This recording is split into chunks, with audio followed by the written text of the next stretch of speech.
Se você está prestes a fazer o seu primeiro laudo técnico, provavelmente você está com uma dúvida na cabeça. Karine, quanto eu cobro por esse laudo técnico? Como que eu devo apresentar esse escopo? O que eu devo prometer? O que eu não devo prometer?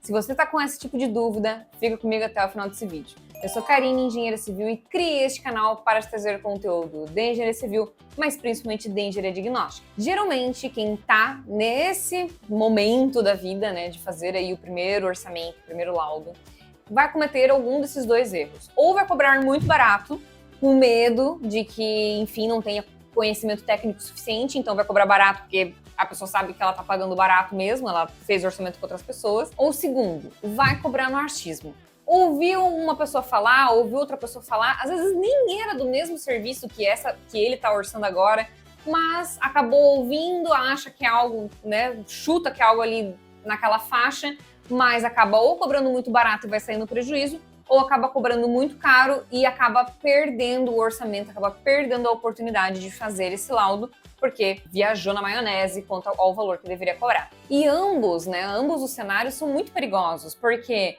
ou você vai cobrar muito barato, vai trabalhar sob pressão, vai torcer, né, vai orar lá que o cliente não peça nenhuma revisão, que o cliente não peça nenhuma outra visita, vai torcer ali para que o cliente não te faça questionamentos que você não sabe responder, acaba tendo que fazer muito mais visitas do que tinha programado e acaba esse seu primeiro laudo sendo um trauma. Então, vamos evitar que o teu primeiro trabalho nasça num trauma? Claro que no seu primeiro laudo você não tem nome consolidado, você não tem anos de experiência, você não tem portfólio. Então, claro que não vai dar para cobrar, não vai dar para se equiparar aos demais profissionais que já têm aí muita experiência, muitas especializações, portfólios. Então, claro que vai ter que ser algo ali analisado, mas tudo com calma e com o devido rigor técnico, porque você não está ali sendo um estagiário, esse laudo não é um estágio para você. Você é um responsável técnico pelo aquele trabalho e se algo não der certo, é você que está assinando aquilo ali, é você que está respondendo pelo aquele serviço. Então é o seu CREA que está em jogo. Então as coisas precisam ser feitas com o rigor técnico necessário. Eu vou listar aqui para vocês o que você tem que levar em conta para calcular um valor justo nesse teu primeiro laudo. A gente precisa entender que cada serviço ele é único. Cada cliente vai trazer uma demanda, cada laudo vai ter uma necessidade específica. Vai ter a distância que vai ser diferente, vai ter a quantidade de áreas para ser vistoriada que vai ser diferente, vai ter o objetivo final desse cliente vai ser diferente. Então precisa ser analisado cada caso. Por isso que não é uma receitinha de bolo que eu posso chegar aqui para você e dizer, cobra 2.000 no teu laudo. Não tem como. Mas eu vou te passar aqui itens que você tem que sentar, colocar no papel e analisar. Primeiro de tudo, a questão do tempo que você vai investir para fazer esse trabalho. Então eu sei que para quem está começando é difícil ter noção disso. Vamos tentar chutar aí, né, um período que você acha que você vai utilizar para fazer isso. Então, coisas que dá para chutar. O tempo de deslocamento, então dá para você verificar o tempo de deslocamento, a distância, quanto que você vai ter que gastar de combustível, de horas tuas para fazer esse deslocamento. Quanto tempo você imagina que você vai utilizar lá no local. Precisa ser algo realmente cronometrado. O que eu percebo às vezes de colegas, né, de alunos, é que acaba perdendo um pouco a noção desse tempo de vistoria. Acaba se envolvendo em conversa, acaba tomando um café, né? Acaba perdendo ali tempo desnecessário. Precisa ir muito focado. Então, se você determinou 2 horas para fazer a vistoria, faça em 2 horas. Mas, claro... Karine, eu contabilizei errado, a área era maior, eu precisei de mais tempo. Então, ok, trabalhe lá 3, 4 horas, faça a vistoria completa.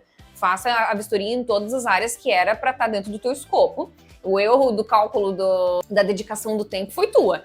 Mas o que não dá é para, às vezes, perder tempo com coisas desnecessárias, né? Ficar ali se amarrando numa conversa, ficar ali tendo que, às vezes, esclarecer outras dúvidas, né, para o cliente. Então, às vezes, a gente precisa ser mais duro, né, mais incisivo para evitar uma vistoria que era para ser 2 horas, leve 4, mas por questões terceiras, que não está envolvido no teu trabalho propriamente dito. Também chutar ali, né, tentar verificar quanto tempo que você vai levar para analisar esse caso, essas fotos, esses documentos e escrever esse laudo. Claro que no começo as chances são grandes de você errar. E também, no começo, a gente leva mais tempo para fazer mesmo os serviços, porque a gente não tem a prática, né? A gente não tem a manha do negócio.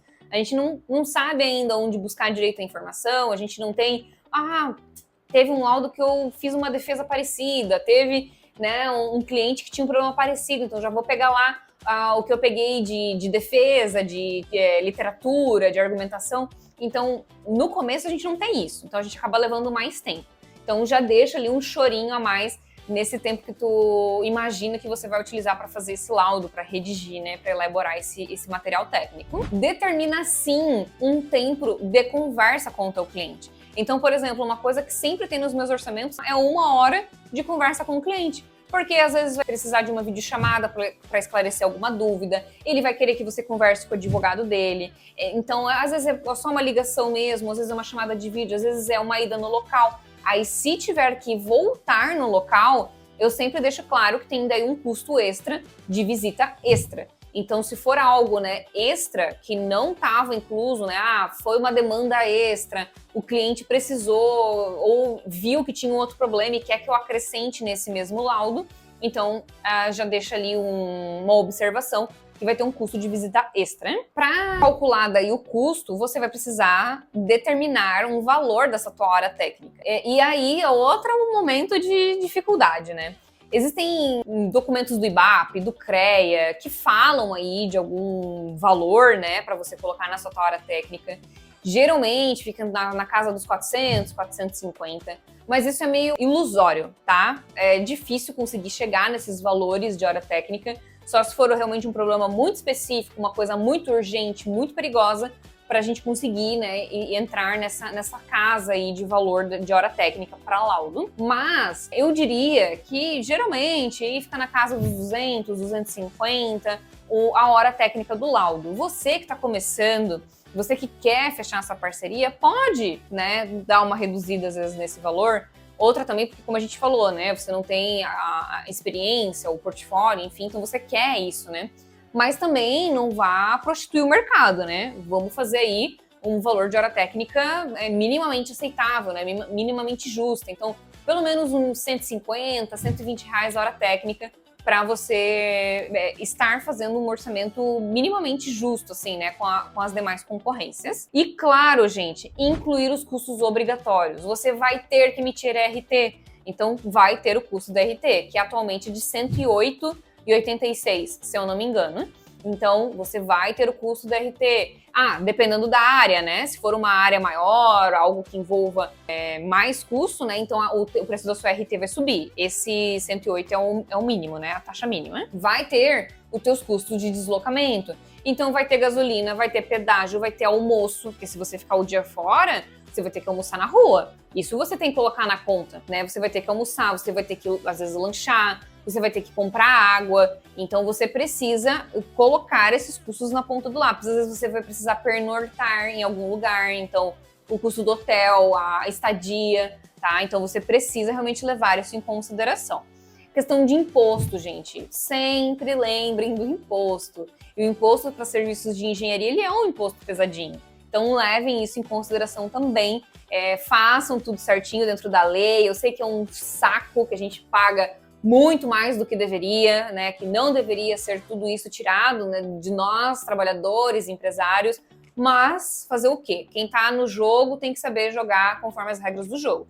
Então faça certinho, emitam as notas fiscais, lembrem de contabilizar esse imposto no teu orçamento. Primeiro laudo, gente, tomem cuidado para não levar um baita prejuízo. Muito provavelmente, esse custo do teu primeiro laudo vai ser só ficar no 0 a 0, digamos assim, né? Para você não sair no prejuízo, mas também você não vai ganhar a vida com isso. Você não vai tirar lucro.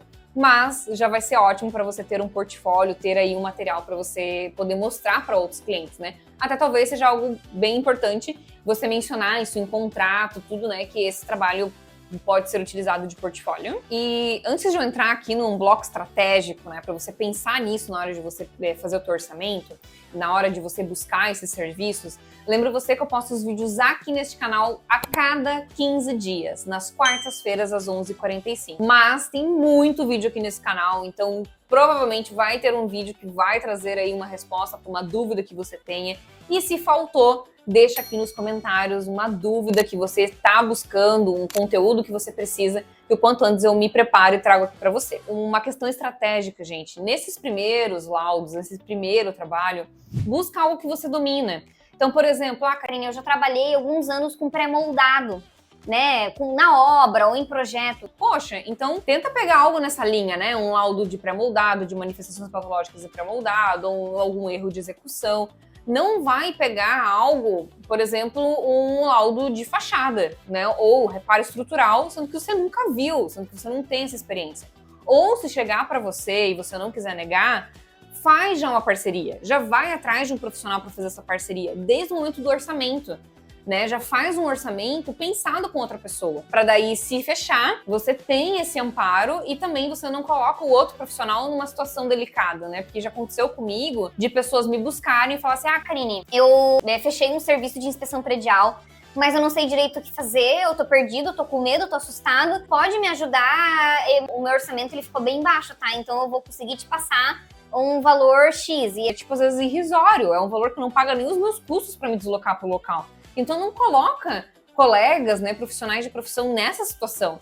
Já peça no orçamento ajuda. Já busque no orçamento um direcionamento, aconselhamento. Olha quanto que você vai aprender com esses parceiros. Poxa, o parceiro vai te trazer a bagagem dele, né? Vai te dizer, vai te dar um norte. Então já busca no orçamento esse direcionamento. No orçamento, seja extremamente claro no que está incluso, no teu escopo. Seja extremamente claro até onde você vai e necessidades que haverão, caso seja preciso.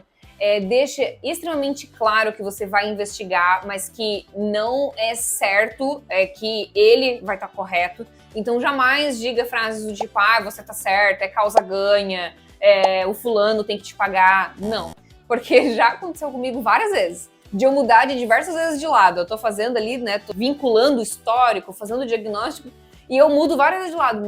Pior que o meu cliente vacilou. Pior que... não, é o outro ali mesmo que vacilou, que tá errado. Então, assim, nunca prometa algo que você não possa cumprir, tá? Então, no final, se de fato o teu cliente tá totalmente certo, o outro tem que pagar, glória a Deus, e ele vai ficar super feliz com o teu laudo. Mas não prometa isso para conseguir fechar esse orçamento, entende? E não prometa algo que você não é.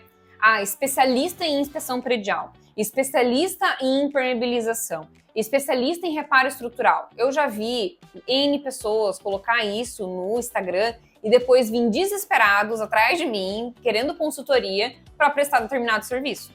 Então, não faça propaganda enganosa, sabe? Seja honesto com o seu cliente, jogue limpo, vai ser muito mais fácil você conseguir corrigir algum problema que aconteceu ali no meio do caminho, porque o cliente sabia, quando ele te contratou, da sua situação e do seu momento profissional. Por fim, a questão do desconto, né? Sobre dar desconto.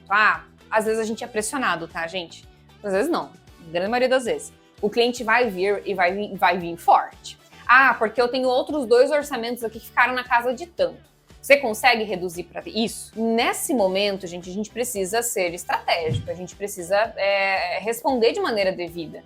Deixar claro que a gente calculou da maneira correta, que a gente sabe que o nosso trabalho vale aquilo ali, mas que a gente pode fornecer um desconto para fechar essa primeira parceria, que a gente pode fornecer um desconto para que esse cliente conheça o nosso trabalho.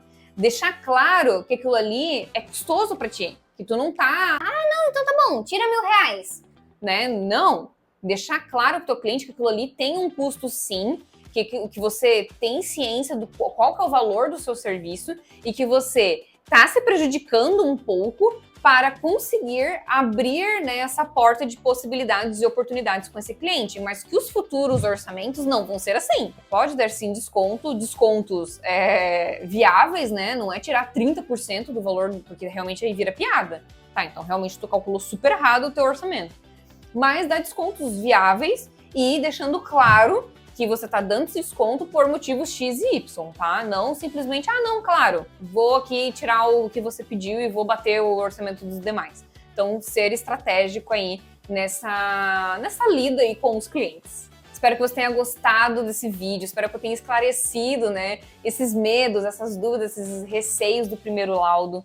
Gente, se vocês querem aprender mais sobre laudos técnicos de engenharia, lembro vocês que eu tenho um curso, o Fórmula Laudos Técnicos, onde eu ensino 6 tipos de serviços dentro da engenharia diagnóstica. Então o link está aqui na descrição. Vai ser uma honra ter você conosco dentro desse grupo que já conta com profissionais do Brasil inteiro, inclusive fora do Brasil. Muito obrigada por ter ficado comigo até o final desse vídeo e a gente se vê na próxima. Até mais!